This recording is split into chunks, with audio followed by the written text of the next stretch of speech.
Bienvenue à tous les trois. Il s'agit donc de présenter les actualités des travaux de la commission COR et de remettre les trophées du CNAEMO de la meilleure recherche en protection de l'enfance pour l'année 2023.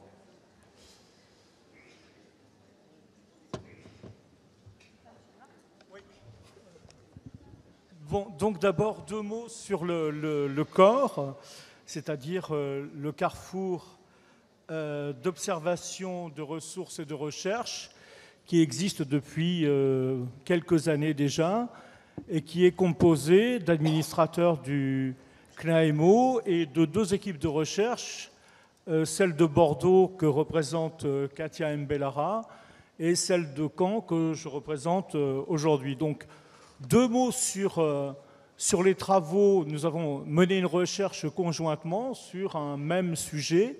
Je vais être très rapide sur ce qui a été fait dans le cadre de l'équipe de recherche de Caen. Nous avons mené des entretiens, focus group, sur la région Île-de-France, avec le groupe régional Île-de-France. Et il s'est agi notamment d'essayer de montrer ce qu'avait été l'influence positive et négative du confinement sur le travail social, sur les travailleurs sociaux eux-mêmes.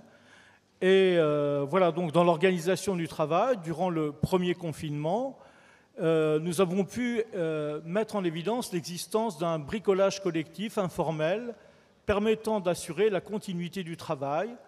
Alors, il s'agissait de conversations WhatsApp, par exemple, permettant de combler les temps informels de discussion au service qui n'existaient plus donc pendant la période de confinement. Certaines de ces pratiques se sont pérennisées post-confinement en parallèle de l'organisation institutionnelle et formelle du travail. Il y a eu également une plus grande porosité entre la sphère professionnelle et la sphère privée et parfois l'impression que le travail colonisait la vie quotidienne.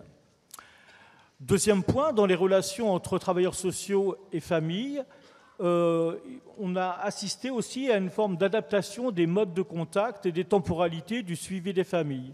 Il y a eu un effacement relatif du cadre institutionnel avec partage d'une vulnérabilité commune face au virus. Tout cela a eu tendance à entraîner des déplacements de positions respectives de chacun, éduc, famille, ou du moins des rapports sociaux plus symétriques. Certaines familles appelaient les travailleurs sociaux pour avoir de leurs nouvelles. Ils parlaient du quotidien et non plus uniquement de la mesure, s'échangeaient même parfois de bons tuyaux. Mais la difficulté éprouvée pour certains travailleurs sociaux à protéger leur intimité s'est aussi fait jour. Enfin, la relation de confiance, très difficile à établir dans le cadre des nouveaux suivis, a pu aussi être mis en évidence, ce que l'on peut expliquer en partie par l'absence des ritualisations interactionnelles qui ont cours dans les relations de coprésence du cadre de l'institution. Par exemple, être dans les locaux des structures concernées, qui restent même structurants dans leurs relations et qui laissent moins de possibilités d'échappatoire par rapport aux outils numériques. Enfin, du côté des familles, celles qui étaient dans le refus de la mesure ont élaboré des stratégies de fuite qui n'ont pas permis de maintenir le lien durant le confinement. Il n'y a pas eu cependant de dégradation des situations, contrairement à ce qui était redouté. Durant le premier confinement, un seul placement d'urgence a été demandé sur les services interrogés. Les familles ont mobilisé des ressources dans leur entourage, voisinage, famille en dehors du foyer ou dans le cadre intrafamilial et ont développé des compétences parentales sans toujours en avoir conscience. Mais dans tous les cas, les conditions de logement ont eu une influence importante sur le vécu du premier confinement. Voilà, bon, j'espère ne pas avoir été trop long et je signale en passant finalement que ce travail, pour l'essentiel, a été mené par Sarah de Michel-Bagné, donc, qui est bientôt docteur à l'Université de Caen en sociologie.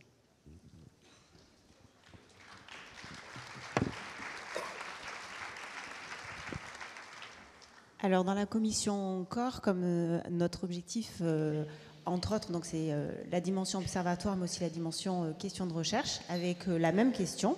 qui est comment les mesures sanitaires ont-elles modifié les pratiques professionnelles. Donc l'équipe de Caen est partie sur le terrain et l'équipe bordelaise est partie aussi sur le terrain de son côté. Mais il est important de rappeler que c'est toute la commission corps qui a réfléchi au protocole ensemble. Donc dans cette commission, des personnes qui sont issues du milieu spécifique de la protection de l'enfance, donc éducateurs, chefs de service, etc. Et d'autres personnes qui sont plutôt chercheurs dans différentes disciplines. Et tous ensemble, en se posant cette question-là, on a décidé de proposer la méthodologie suivante, à savoir faire des focus group. Alors focus group, c'est quoi? C'est l'idée de mettre plusieurs personnes qui ont en commun soit une profession, soit une thématique ou autre, et de les faire discuter autour d'un thème. Le focus group dont je vais vous parler était constitué, moi, de 10 personnes. C'est la Nouvelle-Aquitaine, en gros, 10 personnes de la Nouvelle-Aquitaine. Il y avait à la fois des éducateurs, mais aussi des chefs de service. Et par rapport aux services qu'on représentait au nouveau territoire, des services plutôt urbains, périurbains, et aussi des services plutôt de zones rurales. Alors, les questions que nous avons décidé de poser au cours de ce focus group, donc celle dont vous a parlé Stéphane, moi j'avais les mêmes. C'était le thème autour de l'organisation du travail, des pratiques professionnelles et des situations familiales. Donc on avait préparé un ensemble de questions et puis les 10 personnes présentes pouvaient échanger librement autour de ces questions. Qu'est-ce que ça a donné comme résultat du côté de la Nouvelle-Aquitaine? J'ai regroupé en 2 grandes thématiques.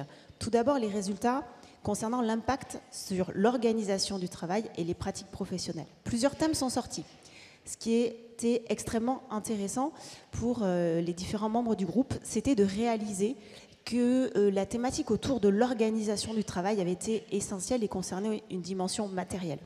On a pu parler on a eu des téléphones, ou on n'avait pas de téléphone, mais du coup notre téléphone personnel devenait notre téléphone professionnel. On a réfléchi la question des véhicules. En tout cas, on a bien saisi à quel point la place de l'objet et de l'outil de travail devenait essentielle dans ces temps de nécessaire adaptation. D'autres thématiques extrêmement importantes qui sont ressorties au cours de ce focus group concernent la question de la nécessaire adaptation, mais aussi de la potentialité créative. On en parle depuis ce matin, mais du coup, le fait d'être en crise, le fait d'être dans l'idée de toujours devoir s'ajuster, ça a aussi permis de la créativité, avec des essais. Quelqu'un a pu parler, par exemple, d'animation d'un groupe en visio avec des enfants, et du coup, de réfléchir ensuite au maintien, alors peut-être pas forcément de la visio, mais de ce type de groupe, etc. Donc, la contrainte a permis de développer aussi de la créativité. Et dans la question de l'organisation, notre thème qui est ressorti, c'est l'idée que ça a pu être un accélérateur de dimensions qui étaient peut-être en cours de réflexion, sur la question du télétravail, sur d'autres questions qui organisationnellement étaient présentes mais parfois ralenties. Là, c'est comme si ça avait donné un petit coup d'accélérateur. Et peut-être un autre thème qui me paraît très important à aborder ici et qui est beaucoup ressorti pendant le focus group, c'est la question des valeurs. La question des valeurs, alors pareil, je crois que finalement c'est un thème qui revient pour aujourd'hui, c'est-à-dire que les professionnels se sont dit ça nous a fait réfléchir, repenser les valeurs qui guidaient notre travail. Et parmi certaines valeurs qui sont ressorties, il y avait la question du collectif, qui a été parfois mis à mal, mais aussi renforcée dans cette situation-là. Et une autre valeur aussi qui a pu ressortir, c'est la question du lien, de la rencontre, de la nécessité de se rappeler que travailler dans la protection de l'enfance, c'était un travail de lien et de connexion. Donc voilà, ça c'est au niveau organisationnel. Et l'autre dimension que je voulais aborder ici, c'est un résultat autour de la question du lien avec les familles, qui a aussi été beaucoup remis au travail pendant ces périodes de crise sanitaire. Alors, avec certaines dimensions que je voulais aborder ici, dont une dimension qui est sur la question des places et des rôles de chacun. L'éducateur a pu parfois être perçu différemment. Il pouvait parfois devenir même un modèle d'identification. Ah, vous aussi, vous êtes en situation de vulnérabilité, comme moi, parfois, je peux l'être, et on peut peut-être échanger. Et comme si l'éducateur était parfois réhumanisé. Finalement, il n'était plus que le représentant, et pas uniquement le représentant de la loi, mais tel que parfois c'est perçu par les parents, mais vous aussi, vous êtes un humain qui parfois est en difficulté. Et comme le disait Stéphane, du coup, je vais vous demander comment vous allez, je vais vous demander comment vous faites, et puis on va pouvoir échanger, et je vais même vous donner des conseils. Et ça engage aussi la question des frontières et des limites qui ont pu être repensées dans certaines situations. Alors, parfois avec angoisse, l'idée que la question du professionnel, du personnel était affinée, mais parfois aussi avec la possibilité de donner un autre espace de rencontre et un autre espace de créativité. Certains ont pu parler aussi de plus de profondeur dans les liens, de plus de confiance. Néanmoins, il est important aussi de rappeler que cette période-là, et les éducateurs ont pu le dire, c'est que ça a nécessité, et ça continue de nécessiter, de repenser la notion de danger. Face aux angoisses de mort qui ont pu être présentes chez la population en général par rapport à la crise sanitaire, la question du danger était où est-elle, comment la situer, est-ce que les frontières doivent être changées, et la grande inquiétude autour du fait que peut-être certaines situations latentes allaient exploser, et parfois aussi la grande surprise de voir que certaines familles ont pu s'ajuster, et du coup de pouvoir voir la compétence de certaines familles dans ces moments-là. Voilà, c'était en gros quelques résultats qu'on voulait vous montrer, vous présenter. C'est une manière pour nous de vous parler de nos activités du corps, et bien sûr de vous inviter, de continuer à vous inviter à nous rejoindre, et surtout à nous poser des questions. Puis on essaiera de les tourner en recherche, et puis à de vous accompagner, puisqu'un autre retour qu'on a eu de la part des équipes, c'est que finalement ces temps de rencontre, donc ces focus group, ça leur a permis aussi de prendre du recul, et on a eu un retour plutôt positif de ces équipes-là, qu'on remercie beaucoup, beaucoup d'avoir participé, d'avoir accepté de participer à ces recherches. Merci beaucoup.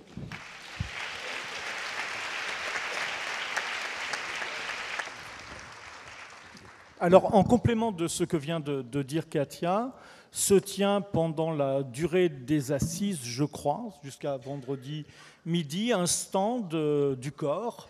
Vous pouvez vous y rendre, il y aura des gens de permanence, des membres du corps. Deux choses également, en fait, préciser que le corps, c'est pour l'essentiel un observatoire et qu'il a vocation à mener des recherches sur le long cours, mais qu'on peut aussi être saisi, par exemple, par des groupes régionaux pour mener des recherches sur des thèmes qu'ils souhaiteraient voir justement interroger. Voilà. Et dernière chose, mais ça c'est en projet, la question a été discutée entre nous, parmi les membres du corps. Est-ce que finalement les thèmes ne peuvent pas être conditionnés aussi, les thèmes de recherche, par les thèmes des assises? Ce qui fait que nous pourrions éventuellement, mais ça c'est la question est encore en projet, on pourrait éventuellement travailler sur le long terme, mais en renouvelant nos recherches, c'est-à-dire chaque année en fonction des thèmes des assises. Voilà, merci. On m'entend? Ouais. Comme disait Stéphane, le corps, c'est aussi effectivement une volonté de valoriser des travaux qui ont été menés sur la thématique de la protection de l'enfance, et quelles que soient finalement les disciplines, pour pouvoir ouvrir finalement quelque chose de l'ordre du champ des possibles. Donc vous êtes vivement invités, tous les travailleurs sociaux, etc., qui aujourd'hui sont pleinement impliqués ou en tous les cas engagés dans l'initiation à la recherche, de pouvoir nous soumettre vos travaux, parce que on ne se cantonne pas aux universitaires, c'est aussi ouvert à effectivement tous les travailleurs sociaux. Donc cette année encore, nous avons eu effectivement la chance de recevoir un certain nombre de travaux qui ont été menés, sur lesquels effectivement nous avons retenu trois personnes, avec effectivement un troisième prix qui a été décerné à Emmanuel Roux, dans le cadre de son Master 2 en sociologie des vulnérabilités à l'Université de Caen, qui a effectué un travail sur faire l'expérience de l'accompagnement socio-judiciaire, le paradoxe de l'injonction à l'autonomie dans des environnements hétéronomes. Donc ça, c'était pour le troisième prix. Il n'a pas pu se déplacer, mais effectivement, on souhaitait le remercier pour cette contribution. On peut l'applaudir, ouais.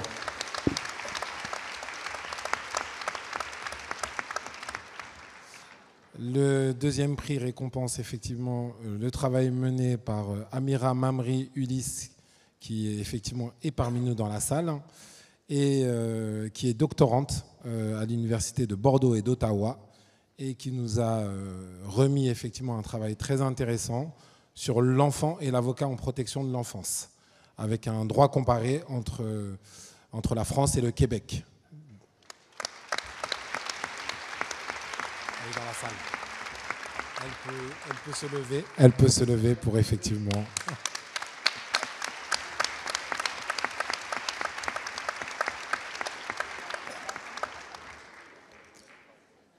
Et enfin, le premier prix va être remis à Madame Aude Kérivel, qui est docteur en sociologie à l'Université du Mans et qui va nous proposer effectivement un petit PowerPoint pour aborder la question le thème de compter sur et compter pour, accompagner au développement des liens d'attachement pour lutter contre l'isolement des jeunes sortant de l'aide sociale à l'enfance.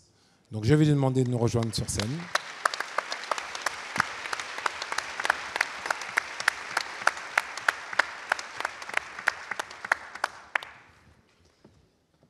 Et la laisser s'installer sur le pupitre. Bienvenue à vous, Madame Kérivel. Et bravo. Merci. Bonjour à tous. Donc j'y vais, je vous fais ça pour les changements de slide. C'est pas tous les jours qu'on peut claquer des doigts le président du CNAMO, je vous invite à en profiter. Ça, c'est pour l'action d'autonomie. Ok, ça marche. Alors, Émile Durkheim disait « Nos recherches ne méritent pas une heure de peine si elles n'ont qu'un intérêt spéculatif ». Cette phrase guide l'ensemble des travaux que je mène depuis une quinzaine d'années avec mes collègues. Cette volonté d'améliorer la société et l'utilisation de la grounded theory, impliquant un va-et-vient entre terrain et théorie, me conduit aujourd'hui à vous présenter cette recherche. Son objectif est de faire en sorte que chaque jeune sortant de la protection de l'enfance soit doté de capital social lui permettant de s'intégrer durablement à la société.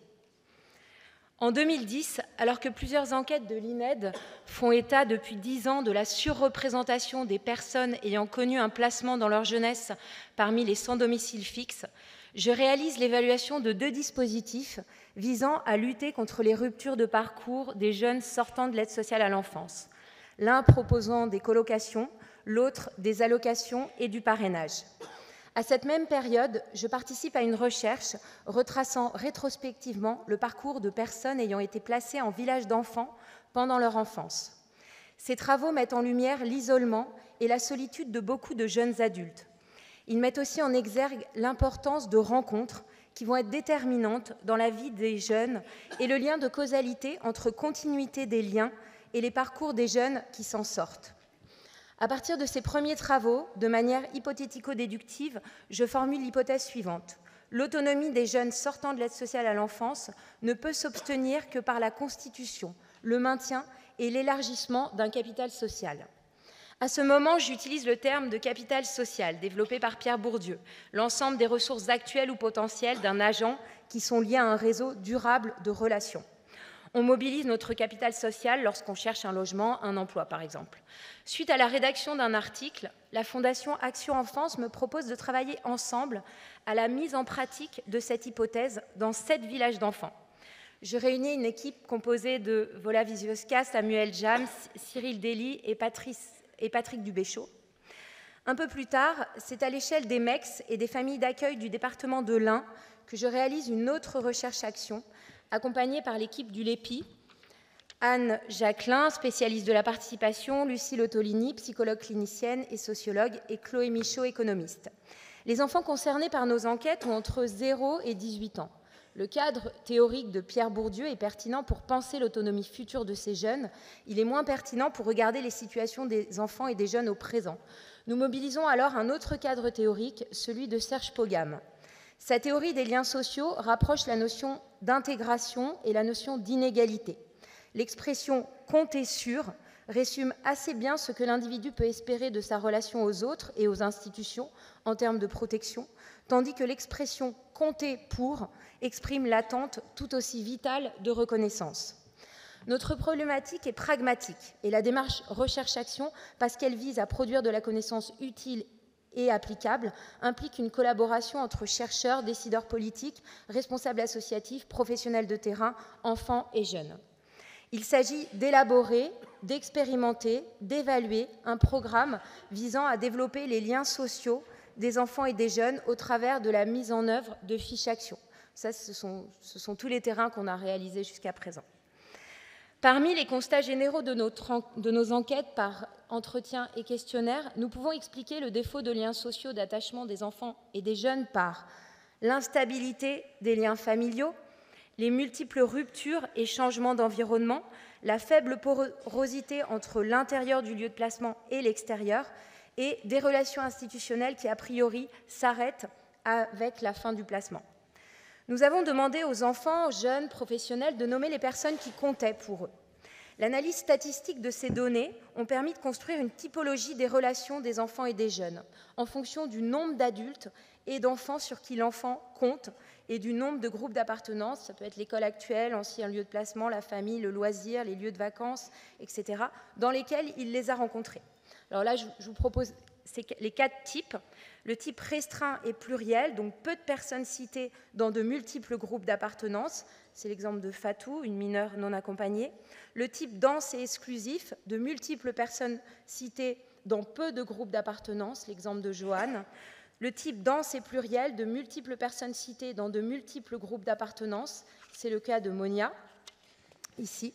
Et le type restreint et exclusif, peu de personnes citées dans peu de groupes d'appartenance, l'exemple de Charlie. Donc là, on a redessiné des sociogrammes individuels qui ont été remplis par ces jeunes.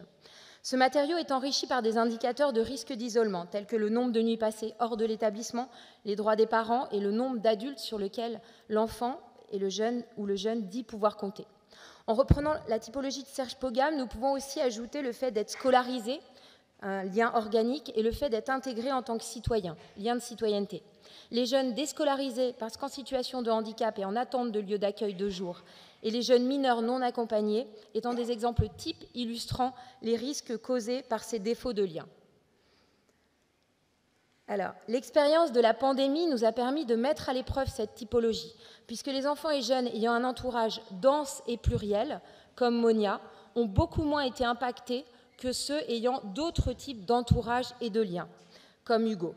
Ces liens ont protégé des risques liés aux périodes particulières de transition, passage de l'école élémentaire au collège, du collège au lycée, départ d'un membre de la famille, etc. Les fiches actions, co-construites avec les groupes recherche-action, ont pour ambition d'augmenter le capital social des enfants et des jeunes. Quelques exemples de fiches actions permettent aux enfants et jeunes de fêter leur anniversaire et d'inviter des copains de l'extérieur sur le lieu de placement, inscrire les enfants et jeunes à une ou plusieurs activités extrascolaires, organiser des temps fratrie en dehors, entre frères et sœurs en dehors du groupe, organiser des temps famille autour d'activités en dehors des lieux de visite formels avec la famille proche ou élargie. En termes de résultats, nous constatons plusieurs éléments. Tout d'abord, nous avons pu observer qu'un enfant ou un jeune fêtant son anniversaire en invitant des amis de l'extérieur, autorisé à aller dormir chez des amis, ayant une activité extrascolaire, avait plus de chances d'avoir des liens de participation élective, pour reprendre le terme de Serge Pogam, c'est-à-dire des amis ou des autrui significatifs ou des adultes sur qui compter. Nous avons également pu noter que le fait d'être placé avec ses frères et sœurs ou d'avoir des temps privilégiés avec sa fratrie, d'avoir des droits d'hébergement et la possibilité de maintenir des liens avec sa famille élargie lorsque c'est possible, permet d'avoir davantage de liens de filiation. Ces liens deviennent un capital social mobilisable avant même la fin du placement, lorsque les jeunes cherchent un stage de 3e, un apprentissage ou un premier emploi. Puis, à la fin de la prise en charge, au moment de trouver un emploi, un logement, ou même d'avoir une aide financière ou émotionnelle. Merci de votre attention. Merci beaucoup. Et bravo pour ce travail. Eh bien, un grand bravo. Je ne sais pas compte tenu de l'optimisation du temps, si il est possible de lui remettre son trophée, si je crois, oui, quand même. C'est possible de lui remettre son trophée. Alors, c'est mérité, semble-t-il.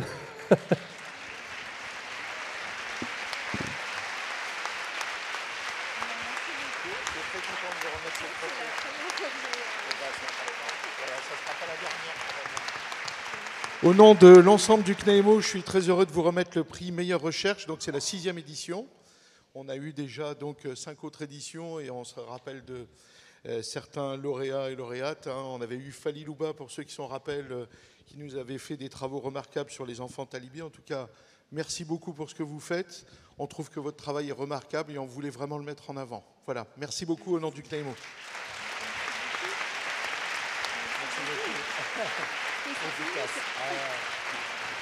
Et bravo pour avoir tenu le timing. Merci beaucoup, bravo. Voilà, on voudrait juste pour la photo aussi que la personne qui a gagné le 2e prix, qu'on puisse l'applaudir et venir aussi sur scène pour qu'elle soit visible aussi, parce que son travail était aussi remarquable.